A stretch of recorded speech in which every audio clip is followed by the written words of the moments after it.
Hey everyone, my name is Mohit Prajapati. Welcome back to my channel banking direction. दोस्तों, मैंने आपसे कहा था अब मैं इंग्लिश की स्ट्रेटेजी आपके साथ शेयर करूंगा। मैं यहाँ पर आपको सिर्फ प्रीलिम्स की बात करूंगा। तो देखो, इंग्लिश एक ऐसा सब्जेक्ट है जो आपको कहीं ना कहीं क्या करेगा, पीछे लेके जाएगा। लैग करता है इंग्लिश। आप इंग्लिश के अंदर काफी कॉन्फिडेंस फील नहीं करते हैं और उसकी वजह से आपका प्रीलिम्स काफी ज्यादा रुकता है। इंग्लिश की वजह से बहुत बच्चों का प्रीलिम्स रुकता है क्योंकि वो गलतियां बहुत करके आते हैं, बहुत ज्यादा गलतियां हो जाती हैं, उनको कॉन्फिडेंस नहीं आता। लगता है कि ये सही है और मार्क करके आ जाते हैं, बट होता क्या है, वो सही नहीं होता और उसकी वजह से काफी ज्यादा निगेटिव मार्किंग हमें उस सब्जेक्ट के अंदर देखने को मिल जाती है। तो ये सब्जेक्ट काफी बार कट ऑफ तक हमें नहीं पहुंचाता है और बिल्कुल नीचे लेके जाता है। तो इस सब्जेक्ट के अंदर हमने सिर्फ क्या करना है, अपना कॉन्फिडेंस बिल्ड करना है और ऐसा बिल्ड करना है कि हम जो मार्क करें वो सही ही सही है। ये हम अपने पूरे कॉन्फिडेंस से हम क्वेश्चन के आंसर को मार्क करें, इतना अपने कॉन्फिडेंस बनाना है। तो ये सब्जेक्ट मेरा भी काफी बहुत ज्यादा खराब था। इस सब्जेक्ट की वजह से मुझे बहुत प्रॉब्लम होती थी दोस्तों। तो मैंने जो किया है, सब्जेक्ट को वो खुद से ऑलवेज तैयार किया है। कैसे मुझे इस सब्जेक्ट को तैयार करना है, कैसे गलतियां मुझे आइडेंटिफाई करनी है, सारी चीजें मैंने वो खुद से की हैं। मैंने ना कभी किसी टीचर्स की बात फॉलो करी, ना कभी कुछ किया। तो मैं आपको सारी चीज बताऊंगा कि मैं किस तरीके से, आपको क्या क्या गलतियां नहीं करनी चाहिए, आप कितना टाइम वेस्ट करते हो इस सब्जेक्ट के लिए ऑब्वियसली, और उतना टाइम यहाँ पर देने की भी जरूरत नहीं है अगर आप एक रिक्वायर्ड टाइम और रिक्वायर्ड तरीके से, मतलब बहुत अच्छे तरीके से एक इस सब्जेक्ट को लेकर चलो। तो इससे पहले दोस्तों मैंने एक वीडियो बनाई थी कि आपको रीडिंग के ऊपर मैंने एक वीडियो बनाई है कि रीडिंग कितनी इंपॉर्टेंट होती है। तो रीडिंग देखो उन्हीं बच्चों के लिए इंपॉर्टेंट होती है जो इंग्लिश का कंटेंट ज्यादा कंज्यूम नहीं करते हैं। अगर आप इंग्लिश का कंटेंट काफी कंज्यूम करते हो बहुत पहले से, तो आपको रीडिंग की इतनी खास जरूरत नहीं होगी। बट रीडिंग हम करते ही नहीं है। अगर हम 20 मिनट भी रीड करते हैं कोई कोई आर्टिकल, कोई न्यूज, तो देखो आप इंग्लिश का कंटेंट अच्छा खासा कंज्यूम कर रहे हो डेली का, तो वो डेली नीड होती है। ये एग्जाम लेवल की रीडिंग होती है, ऐसा नहीं है हम पहले से। रीडिंग तो हम बहुत पहले से करते हुए आ रहे थे, स्कूल्स में, कॉलेजेस में, बुक्स तो हम पढ़ते ही हैं इंग्लिश में, बट वो चीज अलग होती है और ये रीडिंग अलग होती है। इसका एक पर्पज होता है कि आप अपनी कॉम्प्रिहेंसिव एबिलिटी को बढ़ा रहे हो। तो रीडिंग से ही आप बहुत कुछ सीख सकते हो, ग्रामर वगैरह, और आप वोकैब हो गई, ग्रामर हो गई, और हर वर्ड्स के कॉन्टेक्स्ट को किस तरीके से रीडिंग से ही सीखा जाता है, उस वीडियो को मैंने बताया, उस वीडियो में मैंने बताया। तो इसका लिंक आपको मैं दे दूंगा डिस्क्रिप्शन बॉक्स में आपको इसका लिंक मिल जाएगा। और आप टेलीग्राम चैनल जरूर ज्वाइन कर लेना दोस्तों, उसमें मैं आप अपडेट देने वाला हूँ, काफी चीजें जो मुझे आपके साथ शेयर करनी है। जैसे आपको कौन सा क्विज लगाना है, डेली क्विजेज हो गए या डेली पीडीएफ्स वगैरह हो गई, तो मैं आपको देने वाला हूँ। तो टेलीग्राम चैनल आपको जस्ट आपको सर्च करना है @टेलीग्राम पर बैंकिंग डायरेक्शन। आपको बी भी छोटा ही कैप स्मॉल बनाना है, तो बैंकिंग डायरेक्शन बस सर्च कर लेना है और कोई स्पेस मत देना इसके अंदर। बस आपको डायरेक्टली सर्च कर लेना है बैंकिंग डायरेक्शंस, तो आपको चैनल मिल जाएगा। उस चैनल के अंदर आप प्लीज ज्वाइन हो जाना। तो अब बात करते हैं, देखो इंग्लिश को किस तरीके से, एक बिगिनर के लिए ही मैं बात करूंगा। और अगर आप बहुत काफी पहले से, आपको 1 साल हो गया तैयारी के लिए, तो आपको अपनी बस थोड़ी सी गलतियां आइडेंटिफाई करने की जरूरत है, बाकी आपको कुछ खासा चेंजेस नहीं है अगर आप इस तरीके से प्रिपरेशन कर रहे हैं इंग्लिश की। तो सबसे पहले देखो आप कहाँ टाइम वेस्ट करते हो, आप वीडियोस में बहुत ज्यादा टाइम वेस्ट करते हो। तो मैंने क्या किया था, सबसे पहले हमें क्या करना चाहिए, आपको सिर्फ एक वन टाइम लर्निंग करनी चाहिए थ्रू वीडियोस। तो कोई भी टीचर पकड़ो आप और उस टीचर की जो है ना, आप सीख लो कि क्या क्या मेथड से हम बेस्ट मेथड से सॉल्व करते हैं सारे टॉपिक्स को। एक बार आप देखो रीडिंग कॉम्प्रिहेंशन का क्या तरीका है, तो रीडिंग कॉम्प्रिहेंशन का एक तरीका पकड़ो और फिर उसी को अप्लाई करते रहो। जब भी आप रीडिंग कॉम्प्रिहेंशन करो, उसमें आप बेस्ट हो जाओगे ऑटोमेटिकली। फिर आप देखो फिलर्स में क्या क्या रिक्वायरमेंट होती है। एक फिलर्स को करने के लिए वोकैब पता होनी चाहिए, वोकैब पार्ट ऑफ स्पीच पता होना चाहिए उस वर्ड का, और सेंटेंस का कॉन्टेक्स्ट। तो बस उसके बाद या फिलर्स में आपको कोई क्या ही सिखाएगा, आपको पता है कि हाँ भाई सेंटेंस में ये बात चल रही है, वर्ड का मीनिंग पता है, आप फटाफट वहां पे वर्ड रख दोगे, बात खत्म।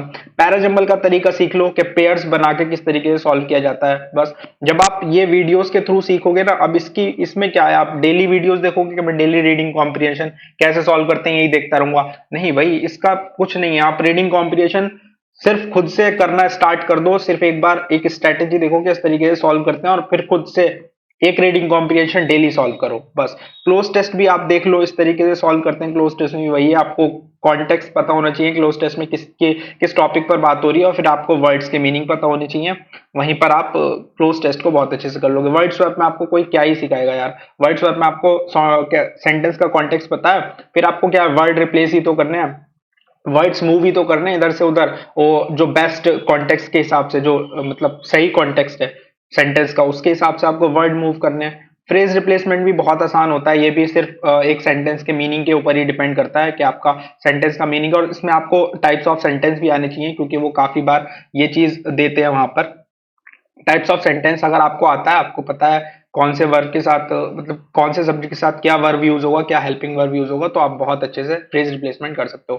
फ्रेजल वर्ब भी, आप अगर फ्रेजल वर्ब के मीनिंग आपको पता है तो आप फ्रेजल वर्ब भी आराम से रिप्लेस फ्रेजल वर्ब के क्वेश्चंस भी आप कर सकते हो। तो ये टॉपिक्स हैं काफी, और भी इसमें टॉपिक्स आप ऐड कर सकते हो अगर जो रह गए हैं तो। और भी अब तो नए नए टॉपिक्स आने लग गए हैं, जैसे कोई भी वर्ड का मीनिंग होता है तो वो वर्ड का बेस्ट मीनिंग पूछ लेते हैं कि आप कौन से सेंटेंस में जो है वर्ड का मीनिंग यूज किया गया है सही से, सही मीनिंग आपसे पूछते हैं।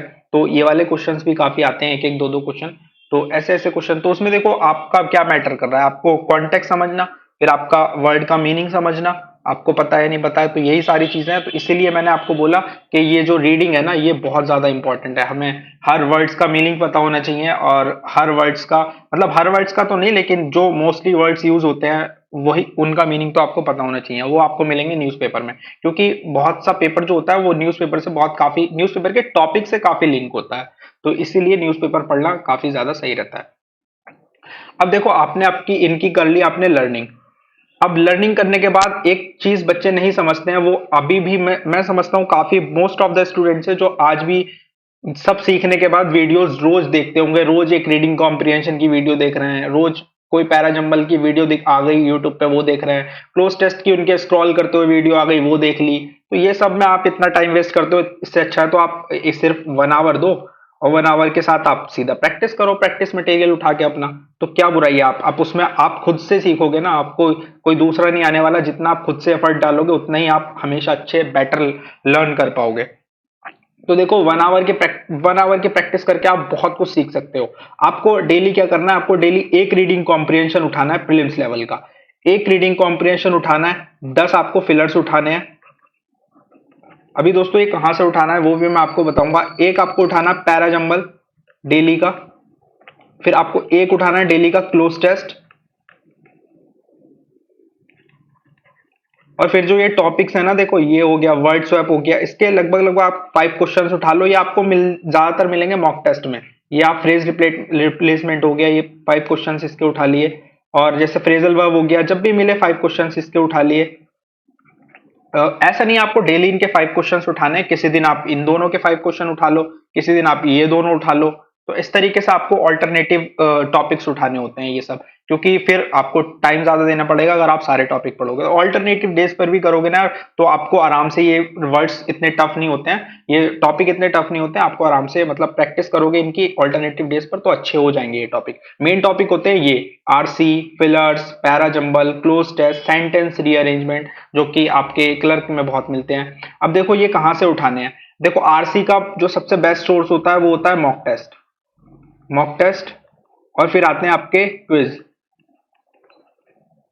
तो ये दोनों सोर्स बेस्ट होते हैं। ये सारे ही जितने भी टॉपिक है ना, ये टॉपिक तो आपको सारे, अगर आप इन दोनों से प्रैक्टिस करोगे तो बहुत ही अच्छी बात है। अगर आप मॉक टेस्ट से एक दिन पहले डिसाइड कर लेते हो कि आपको मॉक टेस्ट का, ये वाला मॉक टेस्ट मुझे इंग्लिश का प्रैक्टिस करना है, कि ये वाला मॉक टेस्ट नंबर 2 है और इसमें इंग्लिश सेक्शन मुझे अगले दिन प्रैक्टिस करना है। तो उसमें तो आपको देखो ये टॉपिक मिलने ही मिलने हैं, आरसी मिलना है, फिलर्स मिलने हैं, पैरा मिलना है, क्लोज टेस्ट मिलना है। आप अगर नहीं भी है उस मॉक टेस्ट के अंदर तो आप फाइंड कर लो कि कौन से मॉक टेस्ट में पैरा जंबल है, तो आप उसमें से पैरा जंबल उठा के प्रैक्टिस कर लो इस तरीके से।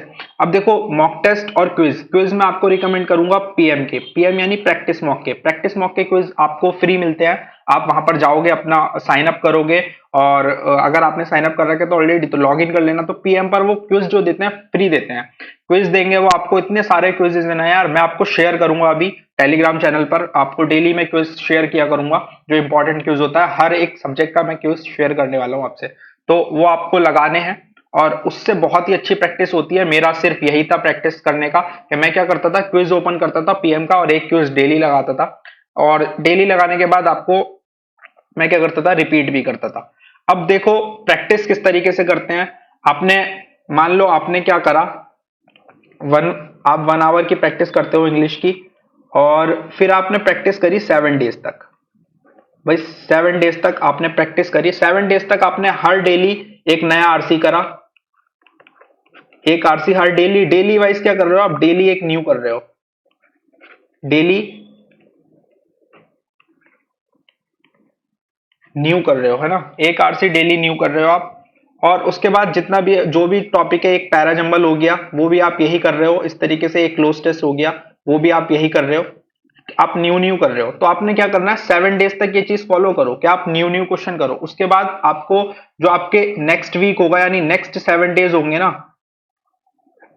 जो आपके नेक्स्ट 7 डेज हैं, उसमें आप क्या करो यार, उसमें आप करो इन सारे कंटेंट को रिपीट। रिपीट करो जितना भी आपने प्रैक्टिस करा है ना, ये जितने भी RC one para one cloze test, अब आपको पता है कि आपने ये वाले क्वेश्चंस करे हैं, तो अगले 7 डेज क्या करना है आपको, सिर्फ सारी ये चीजें रिपीट मारनी है अगले 7 डेज तक। तो अगले 7 डेज तक जब आप रिपीट करोगे तो आपको पता होगा कि आपने यहाँ ये गलती करी थी, आपको ये वाले वर्ड का मीनिंग नहीं पता था, तो आप इस वजह से यहाँ पे अटके थे, आपने इस वजह से यहाँ पे गलती करी थी। वो चीज जब दिमाग में रिमाइंड होगी और फिर आप उसको वहां पर सही कर लोगे, फिर वो कभी भी एग्जाम में आएगी ना आपके सामने, तो आप बिल्कुल गलती नहीं करोगे। ये होता है रिपीट करने का, यानी रिवीजन करने का पर्पस बहुत ही ज्यादा इंपॉर्टेंट होता है। अगर आप रिपीट नहीं कर रहे हो, आप डेली वाइज आपको लगता है कि यार मुझे तो नया ही नया करना है, नया क्लोज टेस्ट उठाना, नया पैराजंबल उठाना है, मैं तो कुछ चीज दोबारा से प्रैक्टिस करूंगा ही नहीं जो मैंने कर लिया, तो वो कभी भी आपको नहीं सिखाएगा। एक चीज को जब तक हम 2 बार नहीं कर लेते हैं, तो 2 बार करने का पर्पज ये रहता है कि हम अपनी जो हमने पहले गलती की थी उसको हमने नेक्स्ट बार प्रैक्टिस में सुधारना है। तो ये चीज इंपॉर्टेंट होती है और बहुत से बच्चे ये नहीं करते हैं, मैं जानता हूं, इसीलिए वो उनकी इंग्लिश जो है वो ज्यादा स्ट्रांग नहीं हो पाती है, वो इंग्लिश में कॉन्फिडेंस बिल्ड नहीं कर पाते हैं। वो सिर्फ वीडियोस पर रिलाई रहते हैं, कंप्लीटली वीडियोस पर रिलाई रहते हैं कि आज मैं भाई, आज आरसी की वीडियो आई है तो मैं फलाना टीचर की आरसी की वीडियो देखूंगा, बस ये मेरा हो गया। अब वो आरसी की वीडियो उस टीचर की 40 मिनट्स की होगी, अब 40 मिनट्स में तो यार सारी प्रैक्टिस हो जाती, 40 मिनट्स का तो आपने आरसी देख लिया, बस क्या फायदा मिला उसका, कुछ फायदा नहीं मिला। बस आपको थोड़ा सा अच्छा लगने लगा कि हाँ समझ आ रहा है, मैं भी कर पा रहा हूँ, ये बस थोड़ी सी अच्छी फीलिंग आ गई। तो कुछ नहीं है ये सब, जब तक आपको चीजें टफ ना लगे, आपका एफर्ट उसके अंदर नहीं जाए, तब तक आप ये समझ लो कि आप सीख ही नहीं रहे हो कुछ भी। तो इस तरीके से इंग्लिश को, प्रीलिम्स लेवल की इंग्लिश को प्रैक्टिस करना है। प्रीलिम्स लेवल के लिए देखो, जो 1 आवर है वो सफिशिएंट होता है, अगर आप प्रैक्टिस करने के लिए सफिशिएंट है। अगर आप 1 आवर डेली देते हो तो आपको यार इतना अमेजिंग इंग्लिश हो जाएगी ना आपकी। डेली आप 1 आवर यहाँ पर प्रैक्टिस को दे रहे हो, डेली आप 40 मिनट्स जो है, 40 से 50 मिनट्स आप रीडिंग को दे रहे हो। तो इस तरीके से आपको करना है। मॉक टेस्ट आपको ऑलवेज, मॉक टेस्ट का सोर्स आप अगर फॉलो करोगे तो बहुत अच्छी बात है। मॉक टेस्ट आपका, मॉक टेस्ट का जो सोर्स होता है वो लेटेस्ट होता है, और आपको बिल्कुल सारे पैटर्न्स पर रहता है जो आपके एग्जाम में आते हैं। अब जो न्यू न्यू टाइप्स के क्वेश्चंस आने लग गए ना, उसको मॉक टेस्ट में इंक्लूड किया जाता है, और आप वहां से वो क्वेश्चन पिकअप कर सकते हो प्रैक्टिस करने के लिए। तो क्विज भी मैंने आपको बताया, ये चीज आपको करनी चाहिए। और प्लीज आप ये वीडियोस के थ्रू लर्न करना बहुत ज्यादा बंद करो। वीडियोस के थ्रू लर्निंग नहीं होती है, आप प्रैक्टिस के थ्रू लर्निंग कर सकते हो। प्रैक्टिस करो, जितनी से ज्यादा करी जाए उतनी ज्यादा प्रैक्टिस करो। वीडियोस मैं कभी वीडियोस नहीं देखता था, मैंने किसी टीचर्स की, बस मैंने एक बार क्या करा, मैंने रीडिंग कॉम्प्रिहेंशन की देखी।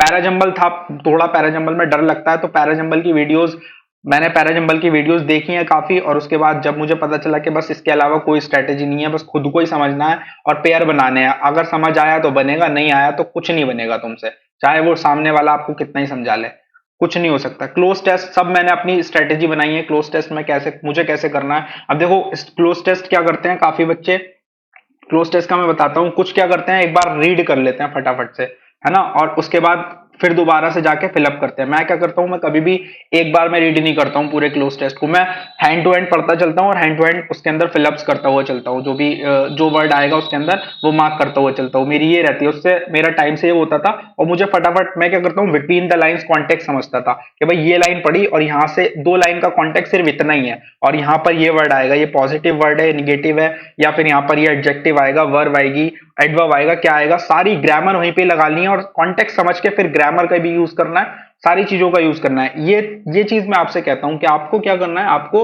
एक टॉपिक के अंदर क्या क्या आपका स्ट्रेटेजी यूज हो रही है, एक पिलर्स को करने के लिए हमें क्या क्या लर्न, बेसिक लर्निंग की क्या बेसिक लर्निंग की नीड है वो पता होनी चाहिए। जैसे आपको एक फिलर करने के लिए सेंटेंस का कॉन्टेक्स्ट समझ आना चाहिए, आपको वर्ड्स का मतलब पता होना चाहिए, उस वर्ड्स का पार्ट ऑफ स्पीच पता होना चाहिए।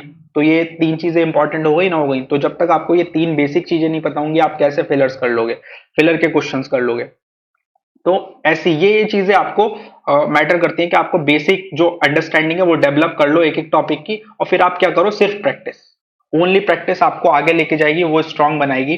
तो इस तरीके से आपको दोस्तों प्रैक्टिस करनी है और इस तरीके से आपको इंग्लिश प्रिपेयर करनी है। देखो टाइम लगेगा ऑब्वियसली, मैं मानता हूं, आप ये मत सोच लेना आपकी बहुत जल्दी से इंग्लिश सही हो जाएगी। मैं आपको बता के चलता हूं, आपको 4 to 5 मंथ्स आपको आराम से लग जाते हैं इंग्लिश को स्ट्रांग बनाने में। अगर आप एक बहुत ही मतलब बहुत ही एक लो लेवल पर हो ना, आपके इंग्लिश में बहुत ज्यादा गलत होते हैं, तो आपको 4 to 5 मंथ्स लग जाते हैं इंग्लिश को स्ट्रांग बनाने में। और ये 4 to 5 मंथ्स ये समझ लो आपको बेस्ट, अगर आपने इस तरीके से प्रैक्टिस कर ली ना, आपको इंग्लिश के अंदर तो कोई डर ही नहीं रहेगा। मैं तो ऐसे लगाता था ना इंग्लिश के क्वेश्चन के 30-30 भी मार्क कर दिया करता था, पीओ में भी चाहे और क्लर्क में भी आराम से 25-26 तो ऑलवेज अटेम्प्ट होते थे और आराम से 20 से 22 नंबर भी आ जाते थे। तो देखो इसके अंदर 100% एक्यूरेट आप नहीं रह सकते हो, मतलब नहीं रह सकते हो ऐसा नहीं है, नहीं रह सकते हो, रह भी सकते हो अगर अपनी बहुत अच्छी इंग्लिश कर लेते हो तो। बट ये है कि अगर आप 90% भी एक्यूरेट हो तो आपका तो काम बन जाएगा। आपको कट ऑफ तक ही तो पहुंचना है और उसमें बैलेंस वे में ही पहुंचना होगा, इंग्लिश से भी आपको मार्क्स निकालने होंगे। सो दोस्तों ये थी पूरी कंप्लीट इंग्लिश की स्ट्रेटेजी। सो प्लीज आप चैनल को जरूर ज्वाइन कर लीजिए, बैंकिंग डायरेक्शन @बैंकिंग डायरेक्शन आपको टेलीग्राम पर ये सर्च करना है और आप चैनल को जरूर ज्वाइन कर लेना वहां पर। और इस वीडियो का लिंक तो आपको मिल ही जाएगा डिस्क्रिप्शन बॉक्स में, ये मैंने बता दिया। और इस वीडियो को जरूर देखना आप, बिल्कुल मैं आपसे कहता हूं कि ये वीडियो देखना आपको वर्थ रहेगी ये वीडियो, क्योंकि आप रीडिंग करते टाइम बहुत सारी गलतियां कर रहे होगे। वहां पर आपको लग रहा होगा कि मैं रीड कर रहा हूँ, मैं आज तक कुछ सीखा ही नहीं, मुझे लगता ही नहीं यार रीडिंग का कोई फायदा होता है। तो वो क्यों नहीं होता है आपको इस वीडियो में पता चल जाएगा, क्योंकि आप गलत तरीके से रीड करते हो। So complete video complete strategy मैंने बता दी है, यही मेरा रहता था डेली वाइज। आपको अच्छा प्रैक्टिस के लिए एक और चीज बता देता हूं मैं, एक बुक आती है अरिहंत की। अरिहंत की है, चलो मैं आपको टेलीग्राम पर ही शेयर कर दूंगा। ये अरिहंत की बुक है, क्वेश्चन पेपर सॉल्व्ड, जिसमें सॉल्व क्वेश्चन पेपर जो है प्रीवियस ईयर के वो यहाँ पर दिए गए हैं।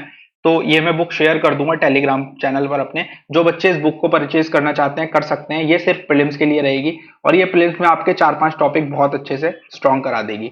4-5 टॉपिक यहाँ से, इस बुक से आपको कभी भी आरसी नहीं करना है, आरसी मत करना इस बुक से, मैं आपको रिकमेंड करूंगा। क्योंकि आप आरसी अगर एक स्क्रीन के थ्रू प्रैक्टिस करो तभी अच्छा है, क्योंकि बुक के थ्रू कोई आरसी प्रैक्टिस नहीं होते हैं, क्योंकि आपको स्क्रॉल करके आप जल्दी से ऊपर पहुंच जाओगे, वहां पर आप कहाँ से पीछे जाओगे, पेपर पलटोगे। तो आरसी यहाँ से आप प्रैक्टिस मत करना। बाकी आपके पैरा जंबल हो गए, बहुत सारे टॉपिक्स हैं, क्लोज टेस्ट हो गया, फिलर्स हो गए, एरर डिटेक्शन हो गई, तो ये सारी चीजें यहाँ पर हो जाएंगी आपकी। हाँ वन थिंग, एरर डिटेक्शन तो बहुत इंपॉर्टेंट है, यहाँ पर मैं लिखना भूल गया हूँ। तो एरर डिटेक्शन आपको बहुत ज्यादा यहाँ पर करनी है। ये तो आपके 5 नंबर पक्के कराती कराती हैं। ये पेन थोड़ा सही नहीं चल रहा है आज, तो यहाँ पर इस वजह से मेरी राइटिंग खराब आ रही है। सो ये तो कोई इतना बड़ा इशू नहीं है दोस्तों। सो आप इंग्लिश को यार इस तरीके से प्रैक्टिस करना स्टार्ट कर दो, आपकी इंग्लिश ऑब्वियसली स्ट्रांग हो जाएगी। और वीडियो को लाइक करना, चैनल को प्लीज सब्सक्राइब करो यार, और वीडियो को शेयर भी करो ताकि और बच्चे भी चैनल को सब्सक्राइब करें। Thank you so much.